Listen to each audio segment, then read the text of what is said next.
ఒకవైపు రైతులు సంతోషంగా ఉన్నారు, ఒకవైపు నిరుద్యోగులు సంతోషంగా ఉన్నారు, ప్రజలందరూ సంతోషంగా ఉన్నారు అని అంటున్నారు. రైతులు సంతోషంగా ఉంటే నవ్వు వస్తున్నారు. చెప్పులు ఈడికెళ్ళాడికి లైన్ లో పెట్టి 3 రోజులు 2 రోజులు లైన్ లో ఉంటారు. ఎక్కడ రైతులు సంతోషంగా ఉన్నారు? ఏ రైతు సంతోషంగా ఉండు? అంటే సభలు పెట్టి ఇప్పుడు రైతులకి సభ పెట్టి కూడా ఒకటి సంతోష సభ పెట్టినారు కదా. సభ ఏం పెట్టి ముందు యూరియా ముందుగల యూరియా ఇస్తే వాళ్ళు సంతోషపడితే నీ రైతుకు వాడికి వస్తారు.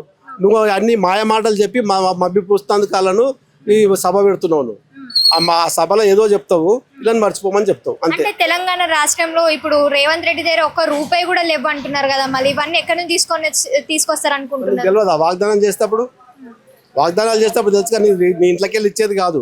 ఇక్కడ బడ్జెట్ను బట్టి వాగ్దానాలు చేస్తారు. దొంగ బడ్జెట్లు అదే వాగ్దానాలు అబద్ధాలు చెప్పి పబ్లిక్ మోసం చేస్తావా? నువ్వు చేయవచ్చా అట్లా? అంటే పబ్లిక్ అంత పిచ్చోళ్ళు కనబడుతురా? అంటే పిచ్చోళ్ళు ఓట్లు వేసారు. వేసినందుకు నీకు జర్నాన్ని ఉండాలి బుద్ధి. వాళ్ళు వేసిరు నన్న మాటలు నమ్మి మరి చేయాలనేది ఉండాలి కదమ్మా. అందుకే నేనేమంటున్నా అంటే ఈ సీటు ఖచ్చితంగా ఓడిపోవాలి. ఏది జూబ్లీ హిల్స్ కాన్స్టిట్యుయెన్సీ ఓడిపోవాలి. జూబ్లీ హిల్స్ మళ్ళీ అది టీఆర్ఎస్ అన్న గెలవని, బీజేపీ అన్న గెలవని, వీళ్ళు గెలవద్దు, కాంగ్రెస్ గెలవద్దు. కలిపేద్దు.